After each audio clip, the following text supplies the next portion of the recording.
రక్తము కార్చకుండా పాప క్షమాపణ లేదు. ఎవరి రక్తం కార్చాలి?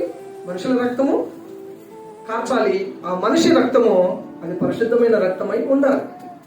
మేకల రక్తము, గొర్రెల రక్తముతో మన పాపములకు విమోచన రాలేదు.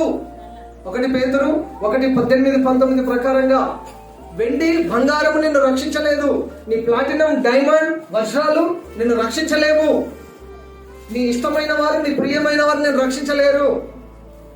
నువ్వే నా ప్రాణం, నువ్వు లేకపోతే నేను బ్రతకలేను అన్నవారు నీ ప్రాణం తీస్తుండొచ్చేమో కానీ నిన్ను రక్షించలేరు. అమూల్యమైన రక్తం, గొర్రెపిల్ల కంటే శ్రేష్టంగా పలిగే యేసు రక్తమే మనల్ని విమోచించింది. హల్లెలూయా. ఆయనే మన విమోచన క్రయధనం అయ్యాడు. మనకు వెల చెల్లించాడు తన రక్తాన్ని, మనల్ని రక్షించాడు. యేసు ప్రభు ఒకేసారి బలయ్యాడు, సర్వలోకం కొరకు బలయ్యాడు. సంవత్సరం పండుగ చేసినప్పుడల్లా బలి అర్పించవలసిన పని లేకుండా ఒకేసారి ఆయన బలి అర్పించాడు. ఆ బలి అవగము సర్వలోక మానవాళి ప్రజల పాపములకు క్షమాపణ కలుగుతుంది.